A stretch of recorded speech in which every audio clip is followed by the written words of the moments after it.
ମୋ ମାନଙ୍କର third language Hindi ଆଉ ସାଂସ୍କ୍ରିଟ ର ଏକ୍ଜାମ ରହିଛି।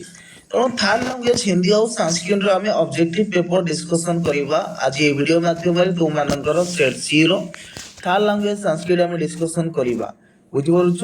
ତୁମ ମାନଙ୍କର ଦେଖ ଏଠି ରୋଲ ନମ୍ବର ଲେଖିବ। ତୁମ ମାନଙ୍କର ଟାଇମ ରହିଛି 1 ଘଣ୍ଟା। ବୁଝିପାରୁଛ ନା ନାଇଁ? ଯଦି ଚ୍ୟାନେଲରେ ପିଲାମାନେ ଏପର୍ଯ୍ୟନ୍ତ ନ୍ୟୁ ଅଛ ତେବେ ଚ୍ୟାନେଲକୁ ପିଲାମାନେ ଫଟାଫଟ ସବସ୍କ୍ରାଇବ କରି ପାଖରେ ଆସୁଥିବା ବେଲ୍ ଆଇକନକୁ କ୍ଲିକ୍ କରି ଅଲ୍ ପିଲାମାନେ କ୍ଲିକ୍ କରିଦିଅ, ଯୋଉଦ୍ୱାରା କି ତୁମେମାନେ ଏହାର ସବଜେକ୍ଟିଭ କୋଶ୍ଚିନ୍ ଗୁଡାକ ମଧ୍ୟ ପାଇଯିବ। ବୁଝିପାରୁଛ? ଯଦିଓ ଟେଲିଗ୍ରାମ ଚ୍ୟାନେଲରେ ଏପର୍ଯ୍ୟନ୍ତ ଜଏନ୍ ହେଇନ ପିଲାମାନେ ମୁଁ ଡେସ୍କ୍ରିପସନରେ ଲିଙ୍କ ଦେଇଦେଇଛି ଟେଲିଗ୍ରାମ ଚ୍ୟାନେଲର, ତୁମେମାନେ ଯାଇକି ଲିଙ୍କରେ ପିଲାମାନେ କ୍ଲିକ୍ କରିକି ଜଏନ୍ ହେଇଯାଅ। ଏହାର ପିଡିଏଫ୍ ସହିତ ଆନ୍ସର କି ଗୁଡାକ ମଧ୍ୟ ସେଠି ତୁମେମାନେ ପାଇବ। ହେଲା, ଆଉ ଗୋଟେ କଥା କହି ରଖୁଛି ପିଲାମାନେ, ଯେତେ ଜଣ ବି ଦେଖୁଛନ୍ତି ଭିଡ଼ିଓକୁ ଲାଇକ୍ କରିବା ସହିତ ପିଲାମାନେ 10th କ୍ଲାସ ପିଲାମାନଙ୍କ ସହିତ ବହୁ ମାତ୍ରାରେ ପିଲାମାନେ କ'ଣ କରନ୍ତୁ ସେୟାର କରନ୍ତୁ, ଯୋଉଦ୍ୱାରା କି ସେମାନେ ମଧ୍ୟ 50ରୁ 50 ମାର୍କ ରଖିପାରିବେ। ତ ଚାଲନ୍ତୁ ଆମେ ପ୍ରଥମ କୋଶ୍ଚିନ୍ କ'ଣ ରହିଛି ଦେଖିବା ସାଂସ୍କ୍ରିଟର ପିଲାମାନେ। ଫାର୍ଷ୍ଟ କୋଶ୍ଚିନ୍କୁ ଆମେ ଯିବା। ତୁମମାନଙ୍କର କ'ଣ ରହିଛି ପ୍ରଥମ ପ୍ରଶ୍ନ ପିଲାମାନେ, ତୁମମାନଙ୍କର କ'ଣ ରହିଛି ଦେଖ, ଦେଇଛି 1 ନମ୍ବର शुद्धम उत्तरम चिन्हुत, माने शुद्ध उत्तरটিକୁ ବାଛିକି ଲେଖ। 1 नंबर କହିଛି क्या सर्वम सिद्ध्यति, क्या सर्वम सिद्ध्यति। ए भक्त्या, बी गुरु भक्त्या, सी देव भक्त्या, डी राज भक्त्या। तो यार करेक्ट आंसर है जो पिला माने ऑप्शन नंबर बी गुरु भक्त्या ही जो करेक्ट आंसर, गुरु भक्ति द्वारा। 2 नंबर प्रश्न को जीवा, सूर्यम अस्तम गते गुरु अन्यान कान अवदत्। सूर्य अस्तम गते गुरु अन्यात्न कात अवदत्। ए कहिछि मुनि मानंकु, बी कहिछि आचार्य मानंकु, सी कहिछि पड़ोसी मानंकु, डी कहिछि शिष्य मानंकु। तो 2 नंबर करेक्ट आंसर है जो पिला माने ऑप्शन नंबर डी शिष्य मानंकु है जीवो करेक्ट आंसर। 3 नंबर प्रश्न को जो पिला माने 3 नंबर प्रश्न कहिछि द्ववापि सिंह सुतौ गृहं प्राप्त कस्य पुरतः बिह सन्तौ उचन्तु। यार पिला माने देखो कोन हबो, ए कहिछि मां बापांकर, बी कहिछि संख्या द्वयंकर, सी कहिछि भातृद्वयंकर, डी कहिछि पिला माने मित्रद्वयंकर। तो 3 नंबर करेक्ट आंसर पिला माने कोन हे जिवो ना 3 नंबर करेक्ट आंसर जो ऑप्शन नंबर ए पिला माने मां बापांकर हे जिवो तुम मानकर करेक्ट आंसर। नेक्स्ट जीवा 4 नंबर प्रश्न पिला माने ता पूर्व समस्त पिला माने वीडियो को लाइक करबा सहित पिला माने बहु मात्रा रे वीडियो को शेयर करो एवं चैनल को पिला माने समस्त को गोटे अनुरोध पिला माने सब्सक्राइब कर दियंतु। 4 नंबर प्रश्न को कहिछि देखो, सिंही श्रृगाल शिशुम केन पुष्टिन नीतिवती। सिंही श्रृगाल शिशुम केन पुष्टिम नीतवती। ए भोजन रे, बी जलपान रे, सी निज स्तन क्षीर रे, डी स्नेह रे। तो 4 नंबर करेक्ट आंसर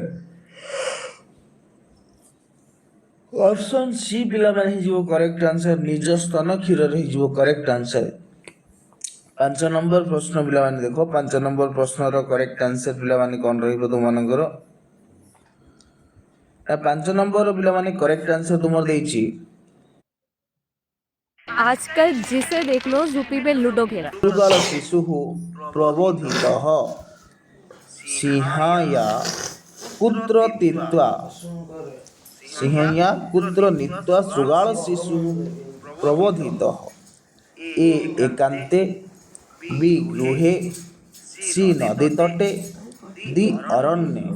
तो 5 नंबर करेक्ट आंसर है ऑप्शन नंबर ए एकांतर रहबो पिला माने करेक्ट आंसर। 6 नंबर प्रश्न को जीवा। कह 6 नंबर प्रश्न ना शुद्धम संधि विच्छेदम चिनुत। शुद्ध संधि विच्छेदटी को बाछ बोली कहिछि। 6 नंबर कहिछि